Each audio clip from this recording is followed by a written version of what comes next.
South beat நேயர்களுக்கு வணக்கம். இந்த நேர்காணலில் நாம் சந்திக்கிருப்பவர் மூத்த பத்திரிகையாளர் திரு தரசிஷியாம் அவர்கள். வணக்கம் சார். வணக்கம் பாலாஜி.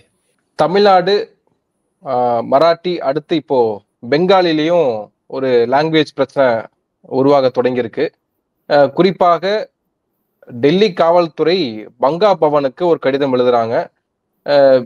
பெங்காலிய பங்களாதேஷனுடைய நேஷனல் லாங்குவேஜ் என்று சொல்லி அதற்கு விளக்கம் கேட்டு ஒரு டிரான்ஸ்லேட்டர் தேவைப்படுதுன்னு சொல்லி ஒரு கடிதம் எழுதப்படுது. அது இங்க மம்தா பானர்ஜியால ஒரு பெரிய சர்ச்சைக்குள்ளாக்கப்படுது. நீங்க எப்படி இதை கேட்கலாம்? இது ஒரு ஆன்டி நேஷனல், ஒரு அன்கான்ஸ்டிடியூஷனலா இது இருக்கு அப்படின்னு அவங்க மென்ஷன் பண்ணி ஒரு பெரிய தீவிரமாக பெங்கால்ல பெரிய பிரச்சாரத்தை உருவாக்குறாங்க. இதற்கு முதலமைச்சர் மு.க. ஸ்டாலின் அவர்களும் நான் துணையா இருக்கிறேன், இது அவங்க தெரிஞ்சே இத செய்யல, காவல்துறை இது வேணுமென்றே தெரியாமலோ மறந்தோ இதை செய்யல, அவர்கள் தெரிந்தே மற்ற மொழிகளை, இந்திய அல்லாத மற்ற மொழிகளை சிறுமைப்படுத்த இப்படி செய்யறாங்க அப்படின்ற ஒரு குற்றச்சாட்டை முதலமைச்சர் மு.க. ஸ்டாலின் முன்வைக்கிறாரு. நீங்க எப்படி இதை பார்க்கிறீங்க? ஒற்றை மொழியை உயர்த்தி பிடித்தல், பிற மொழிகளை அவமானப்படுத்துதல், சிறுமைப்படுத்துதல் தொடர்ந்து இந்தியாவில் நடந்துட்டு வர விஷயங்க. நாங்கெல்லாம் இந்தி எதிர்ப்பு போராட்ட செட்டு. இந்தி எதிர்ப்புனா இந்தி மொழியை எதிர்க்கல, இந்தி வல்லாண்மை எதிர்ப்பு குழு, இதுதான் எங்களோட குழுவோட பெயர், கல்லூரி மாணவர்கள் குழு. 1965 இந்திய ஆதிக்கம், இந்தி திணிப்பு, இதை நம்ம எப்பவுமே எதிர்க்கிறோம். இப்போ இந்த பெங்காலி இஷ்யூல நமக்கு நேஷனல் லாங்குவேஜஸ் லிஸ்ட் இருக்கு, ஷெட்யூல்டு லாங்குவேஜஸ். அதில் பெங்காலி இருக்கு, தமிழ் இருக்கு. ஆனாலும் அது இன்னொரு நாட்டோட தேசிய மொழி என்கிற அளவில் டெல்லி போலீஸ் ஐடென்டிஃபை பண்ணிக்குது. அப்போ ஒன்று அவங்களோட அறிவீனம், ரெண்டாவது பின்விளைவுகளை பற்றி கவலைப்படாத ஒரு மேம்போக்குத்தனமான எண்ணம். அப்போ டிரான்ஸ்லேட்டர் உண்மையிலேயே கொடுக்க வேண்டியது, அல்லது ஒரு லாங்குவேஜ் நமக்கு தெரியல.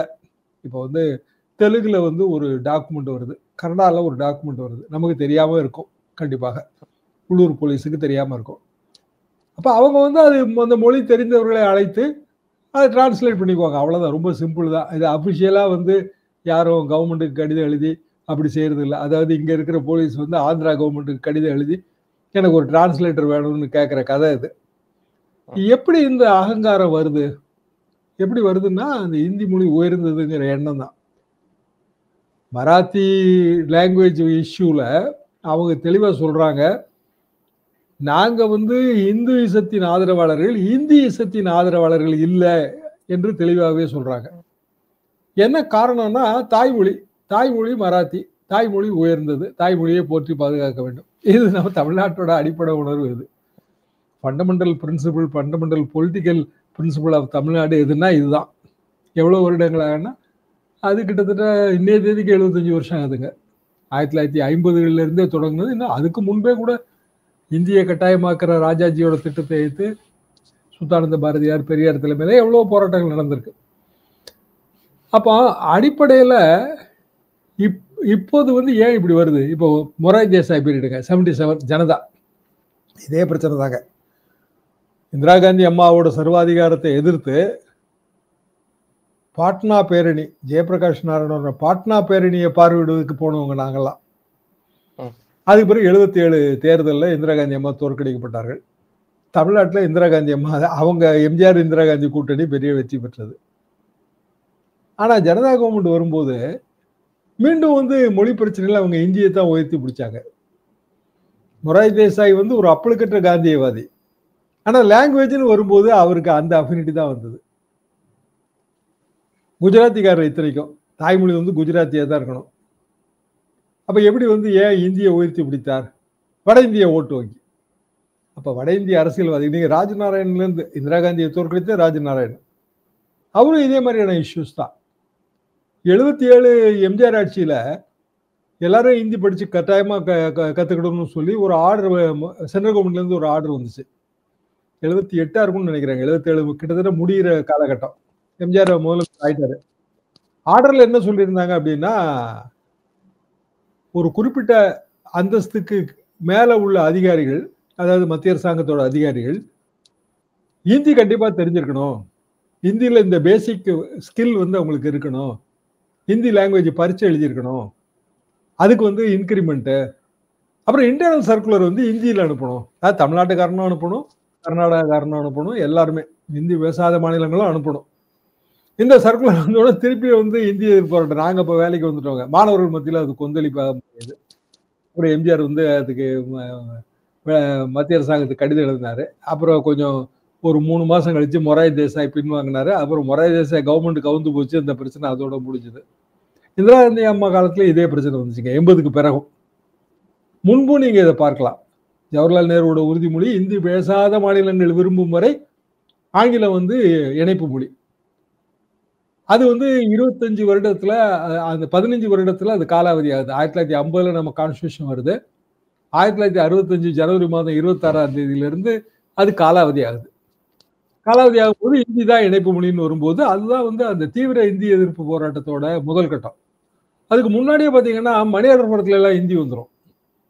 மணியாளர் படத்துல ஹிந்தி வரும்போது ரொம்ப நம்ம பாதிக்கப்படுவோம். என்னன்னா நம்மளாம் காலேஜில் 10 ரூபா 15 ரூபா ஊர்ல இருந்து வாங்குறவங்க. நம்ம தாய்மார்கள், நம்ம அம்மாமார்கள்லாம் அவங்களுக்கு தமிழே வந்து எங்க அம்மாவே 8th ஸ்டாண்டர்ட் தமிழே எழுத தெரிஞ்சிருக்கிறதே பெரிய விஷயம் அந்த காலத்துல. 60களை யோசிச்சு பாருங்க. மணியாளர் படத்தை ஃபில்லப் பண்ணி அனுப்பி விட்டுருவாங்க. அது தமிழ்லயும் இங்கிலீஷ்லயும் இருந்ததுங்க. அது இங்கிலீஷ்லயும் ஹிந்தியுமா மாத்தினாங்க, தமிழை தூக்கிட்டு.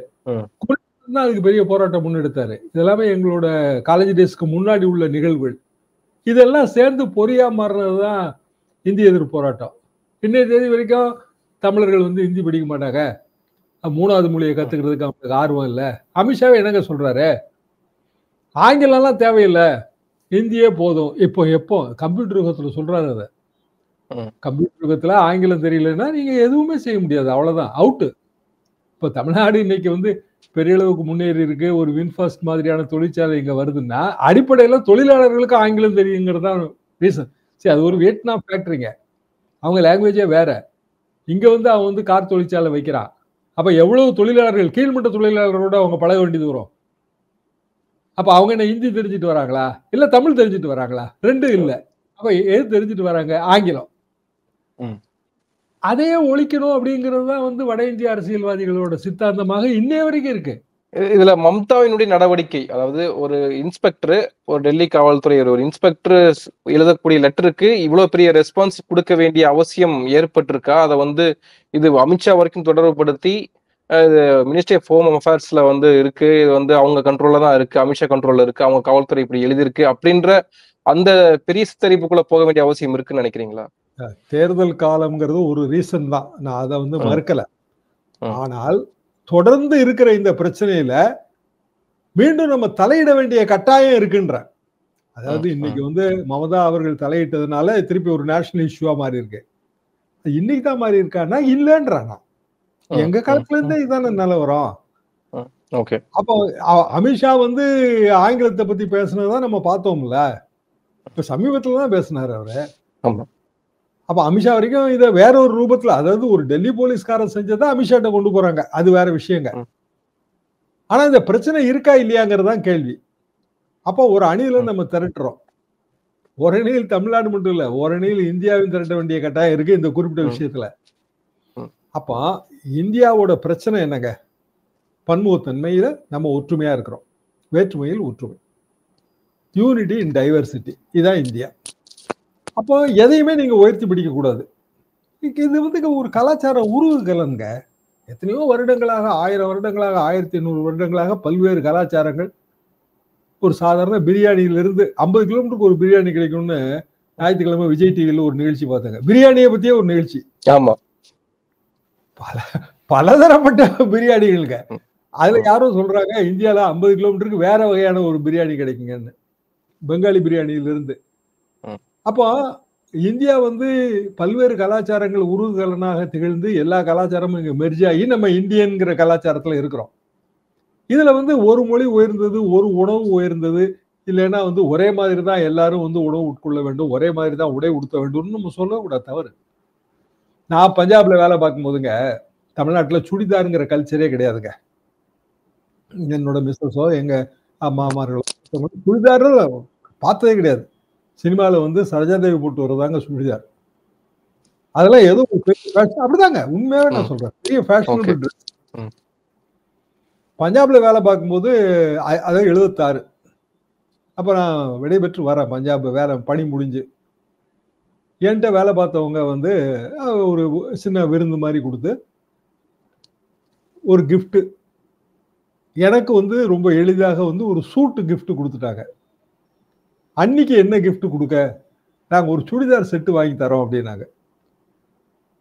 எங்க ஊர்ல சுடிதாரே போட மாட்டாங்க. சுடிதார் செட்டு வாங்கி கொடுத்து பயன் இல்லை, அது எப்படி அணியறதுன்னு கூட எங்களுக்கு அப்ப தெரியாது. 75 காலகட்டத்தில் தெரியாதுங்க. அவங்களுக்கு பயங்கர ஆச்சரியம். என்னங்க சுடிதாரே நீங்க போட மாட்டீங்களா உங்க ஊர்ல?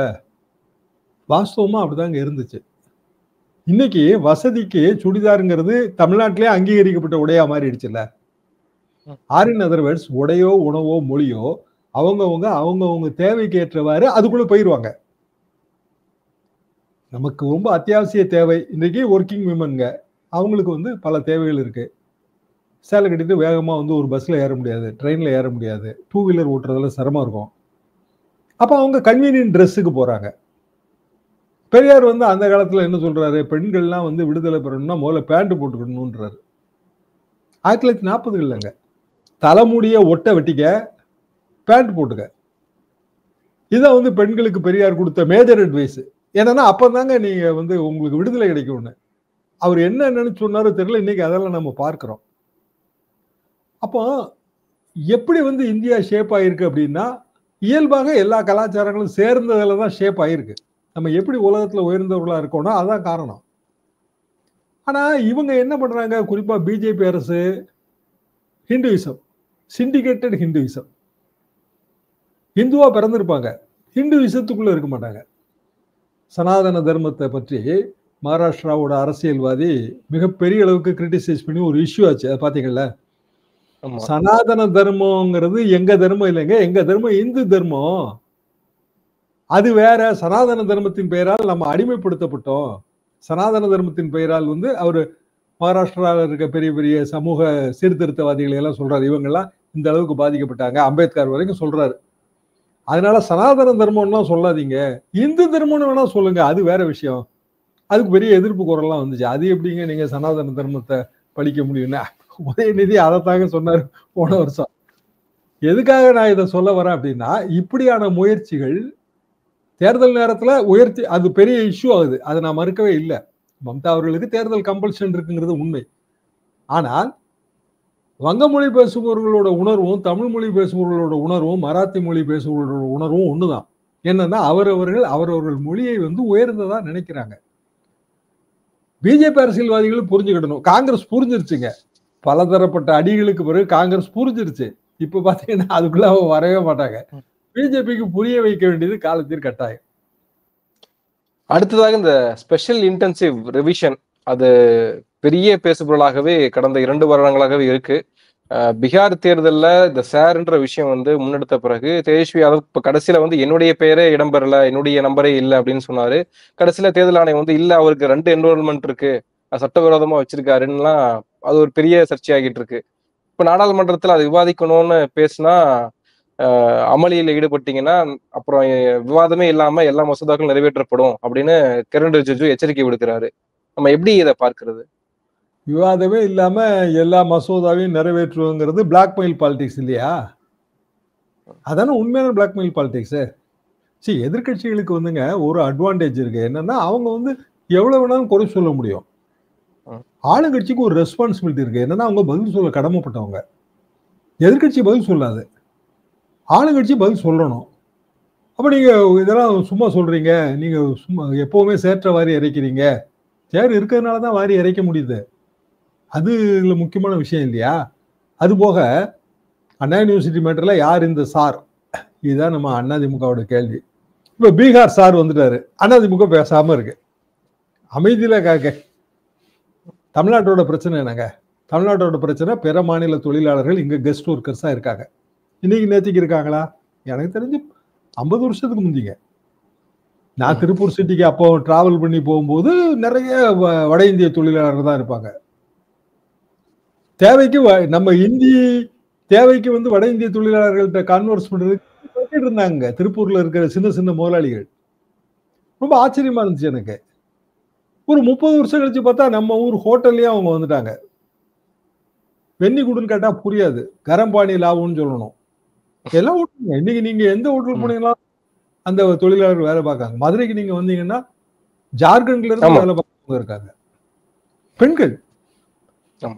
அதாவது அந்த சின்ன உணவகத்தை சுத்தம் செய்யற வரைக்கும் வட இந்திய தொழிலாளர்கள். தமிழ்நாட்டினுடைய மூலம் முழுக்கெல்லாம் இந்திக்காரர்கள் ஆதிக்கம் இருக்கு. கிராமத்துல ஆதிக்கம்ன்றத விட அவங்க இருக்காங்க. இல்ல வேற வழி இல்லைங்க. கிராமத்துலயும் வந்து நீங்க விவசாய வேலை, தென்னந்தோப்புங்க எங்க ஊர் பகுதியில. தோப்புக்கு நடுவுல நீங்க ஒரு குடி வைக்கணும் ஒரு குடும்பத்தை. ஏன்னா டெய்லி வந்து கிளீன் பண்ண வேண்டிய தோப்புங்க. தோப்புல ஓலை சேர்ந்தது அப்படின்னா சிவப்பு குண்டுல இருந்து ஏகப்பட்ட அட்டாக் வந்துடும், மரமே போயிடும். அப்போ நான் அங்க குடி வைக்க வேண்டியது இருக்கு. முன்னாடி வந்து ஊர் பக்கங்கள்ல இருந்து இந்த கல்லல் இங்க இருந்தெல்லாம் வர்ற ஃபேமிலிஸ் தங்குவாங்க. தங்கி தங்கி அவங்க அந்த பகுதியிலே செட்டில் ஆகி அவங்களே தோப்பு சொந்தக்காரர்களெல்லாம் ஆயிட்டாங்க. இப்ப தோப்புல தங்குறதுக்கெல்லாம் உள்ளூர்காரங்க யாருமே இல்லை. உள்ளூர்காரங்க தான் நான் சொல்றேன், தமிழ்நாட்டுக்காரங்களே இல்லை, வட இந்திய தொழிலாளர்கள் தான் குடும்பத்தோட வந்து இங்க தங்கிடுறாங்க.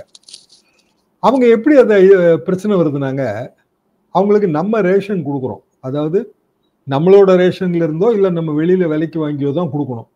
அவங்க ரேஷன் கார்டை அவங்க ஊர்லயே கொடுத்துட்டு வந்துடுறாங்க அவங்க குடும்பத்துக்காக. அவங்க பீகார்ல ஒரு கிராமம்னு வைங்களேன், கிராமத்துல ரேஷன் வாங்குறதுக்கு ரேஷன் கார்டை ஊர்ல கொடுத்துட்டு வந்துடுறாங்க. ஆதார் கார்டு வச்சிருக்காங்க, ஆனா அவங்க ஊர்ல ஓட்டு வச்சிருக்காங்க. இந்த பிரச்சனை நம்ம வீட்லயுமே பார்க்கலாம். நீங்க நாகர்கோவில்காரன் எங்கேயாவது கும்முடி பூண்டியில வேலை பார்த்தான்னா ஓட்டை வந்து நாகர்கோவில்ல வச்சிருப்பான். ஓட்டு தேர்தலப்ப அவன் போயிட்டு வருவான், இல்ல போகாமலும் இருப்பான்.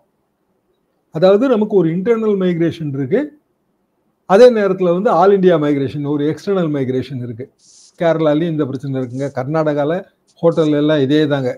இப்போ தமிழ்நாட்டில் என்ன பார்க்குறோமோ அதான் கர்நாடகாவில்.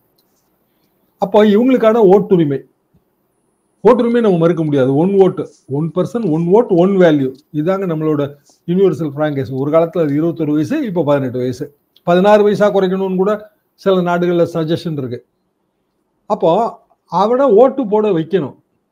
ஆனா இந்தியா மாதிரியான பெரிய மாநிலங்கள், ஏராளமான மாநிலங்கள், தேசங்களின் தேசம், இதுல ஒவ்வொரு மாநிலத்தோட தலைமை தேர்தல் அதிகாரிக்கு கீழே தான் அந்த மாநிலத்தோட வாக்காளர் பட்டியல் இருக்குங்க. நம்ம வாக்காளர் பட்டியல் என்பது நம்ம ஸ்டேட்ல நம்ம தலைமை தேர்தல் அதிகாரியோட முடிஞ்சிருது. பீகார்காரன் டபுள் ஓட்டு வச்சிருக்கான்னு வச்சுங்க, அதை வெரிஃபை பண்றதுக்கே இந்தியாவில் சிஸ்டமே கிடையாது. அதாவது பீகார் தலைமை தேர்தல் அதிகாரி கீழே இருக்கிற ஓட்டர் லிஸ்டையும் தமிழ்நாடு தலைமை தேர்தல் அதிகாரி கீழே இருக்கிற ஓட்டர் லிஸ்டையும் கம்பேர் பண்ணி ரிமூவ் பண்றதுக்கு வழி இல்லை. இதுதான் உண்மையான பிரச்சனை. இப்ப சார் எப்படி ஆனாரு, பீகார்ல ஸ்பெஷல் இன்டென்சிவ் ரிவிஷன். அப்போ வந்து இவங்கெல்லாம் இல்லை, எனுமரேட்டர்ஸ் போறாங்க, சரிபார்க்கிறவர்கள் செல்கிறார்கள், இந்த அட்ரஸ்ல இவன் இல்லை, என்ன ஆனா இறந்து போயிட்டாருங்க, ரைட்டு, டெலீட் பண்ணியாச்சு. ஊரை விட்டு ஊர் போயிட்டாருங்க. எந்த ஊர்?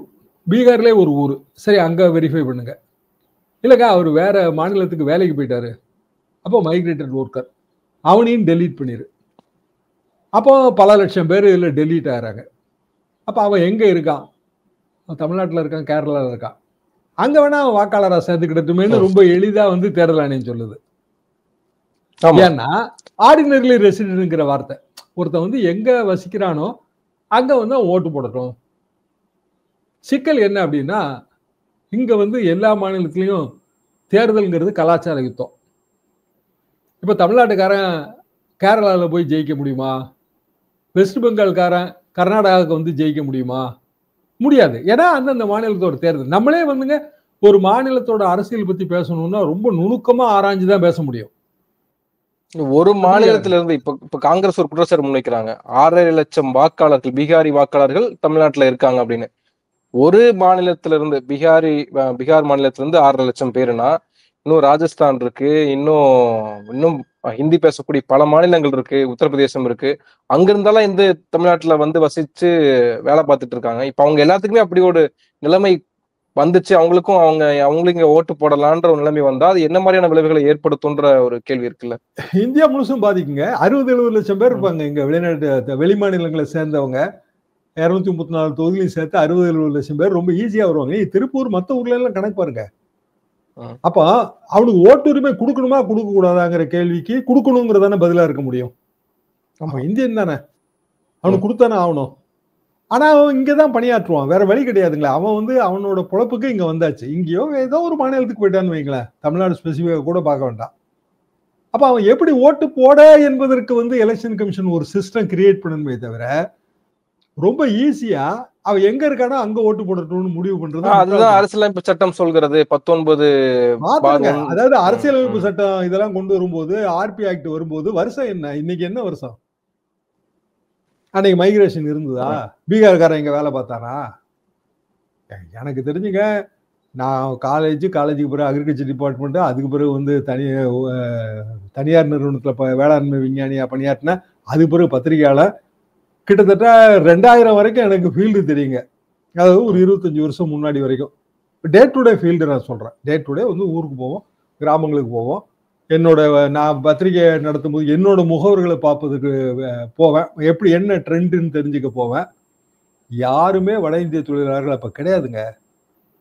ரொம்ப அங்குன்றும் இங்குன்றுமா யாராவது இருக்கலாம். இப்ப வந்து நீக்கமர நிறைந்திருக்கிறார்கள். அது தேவைக்கேற்றவாறு வச்சுட்டாங்க. இன்னைக்கு அவங்களெல்லாம் எடுத்துட்டீங்கன்னா கட்டுமான தொழில் கிடையாது, விவசாயமே கிடையாதுங்க. நடவுக்கே வந்தாச்சு.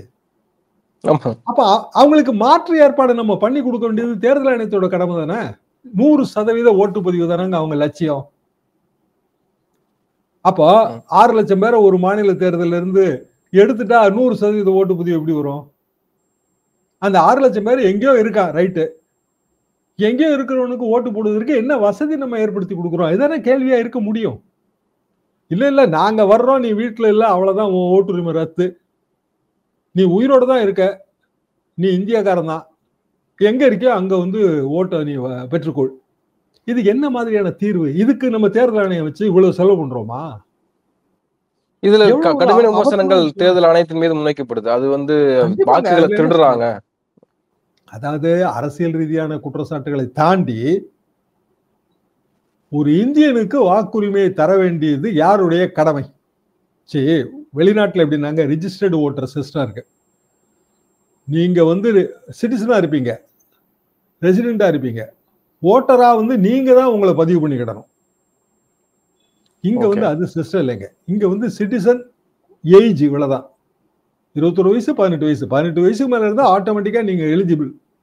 உங்களுக்கான எலிஜிபிலிட்டியை டிசைட் பண்ணி உங்களை ஓட்டரா வந்து ஓட்டர் ரோல்ல கொண்டு வர வேண்டியது தேர்தல் ஆணையத்தோட வேலை, அதாவது அரசாங்கத்தோட வேலை. ஆனா தேர்தல் ஆணையம் என்ன பண்ணுது? Special intensive revision. நான் வர்றப்பா நீ வீட்டுல இருக்கணும், வீட்டுல இல்லையா முடிஞ்சுது. இதை விட பெரிய கொடுமை என்னன்னாங்க, நான் வர்றேன்னு சொல்லிட்டு நான் வரதும் இல்லைங்க. பூத் லெவல்ல போய் எனுமரேட் பண்றான்ல, ஒரு மாசத்துக்குள்ள நீ இவ்வளவு பேரை பார்க்கணும் அப்படின்னு அவனை கட்டாயப்படுத்தும் போது, அவனும் ஸ்டேட் கவர்மெண்ட் எம்ப்ளாயி தாங்க. ஸ்டேட் கவர்மெண்ட்ல ஒரு கீழமை பணியில் இருக்கவங்க, அவங்களால முடியல.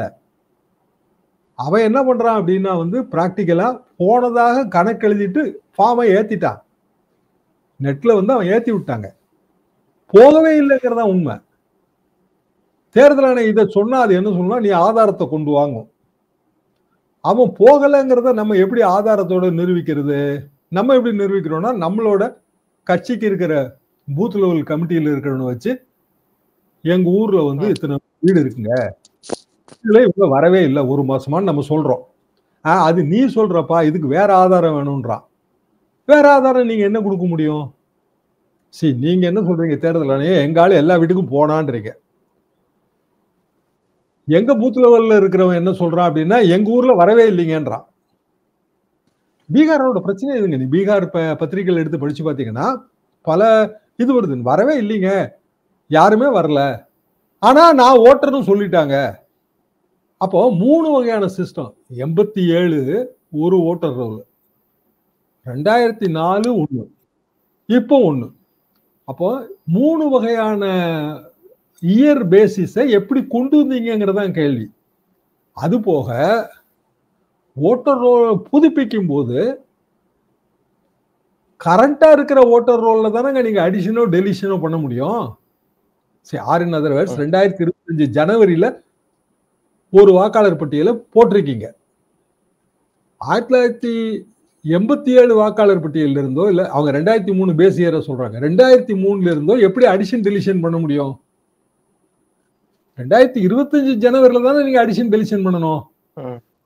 அப்ப 2025 ஜனவரி ஓட்டர் லிஸ்ட்ல இதே மைக்ரேஷன் ஒர்க்கர்ஸோட ப்ராப்ளம் இருந்திருக்கும்ல, அதை எப்படி அட்ரஸ் பண்ணீங்க? ஓகே. இப்போ ஒரு எங்க கிராமம், ஒரு கிராமம் பீகார்ல இருக்க ஒரு கிராமம்னு எடுத்துங்க. கிராமத்துல பெரும்பகுதி வந்து மைக்ரேட்டட் ஒர்க்கரா இருப்பான்.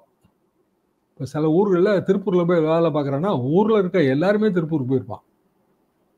என்னன்னா ஒருத்தன் போய் வேலை பார்ப்பான், அங்க வசதியா இருக்கும், சம்பளம் கூட இருக்கும். அப்படி ஊர்ல தெரிஞ்சவன் சொந்தக்காரன் எல்லாத்தையும் அங்க கூட்டு போயிடுவான். இதே மாதிரி பீகார்காரங்க நீங்க சென்ட்ரல் ஸ்டேஷன்ல இங்க வந்து இறங்குறவங்களோட லிஸ்ட் எடுத்து பாருங்க. மைக்ரேஷன் வந்துங்க ஒரு பெரிய சூத்திரம்லாம் இல்லை கண்டுபிடிக்கிறது.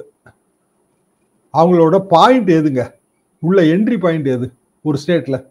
தமிழ்நாடை பொறுத்த வரைக்கும் மேஜரா சென்ட்ரல் தான். அப்ப சென்ட்ரல் ஸ்டேஷன்ல இருக்கிற என்ட்ரி பாயிண்ட்டை வச்சே நீங்க கண்டுபிடிச்சிடலாம், யூகிச்சிடலாம்னு வைங்களேன். 80% கரெக்டா இருக்கும். இதே மாதிரி ஒவ்வொரு மாநிலத்திலும் ஏதாவது ஒரு என்ட்ரி பாயிண்ட் இருக்கும். அப்போ அவனுக்கு ஏஜென்ட் வேற இருக்கான். தொழிலாளர்களை, பீகார் தொழிலாளர்களுக்கு ஏஜென்ட் இருக்காங்க. என்கிட்ட வேலை பார்த்த ஒருத்தருங்க, பிரஸ்ல வேலை பார்த்த ஒருத்தர், அவர் 9 வருஷத்துக்கு முன்னாடியே தனி பிரஸ் போட்டாரு, அச்சகம். ஒரு 30 வருஷத்துக்கு முந்தி 30 வருஷத்துக்கு முந்தி நான் அவரோட ஒரு நாள் பேசிட்டு இருக்கும்போது, நம்ம இப்போ பிரஸ்ல எல்லாம் நம்ம ஆள் வைக்க முடியலைங்க, பீகார்ல இருந்து ஆள் கொண்டு வந்திருக்கேன் அப்படின்னாரு. என்னையா சொல்றேன், பீகார்ல இருந்து அச்சு தொழிலுக்கு ஆளான?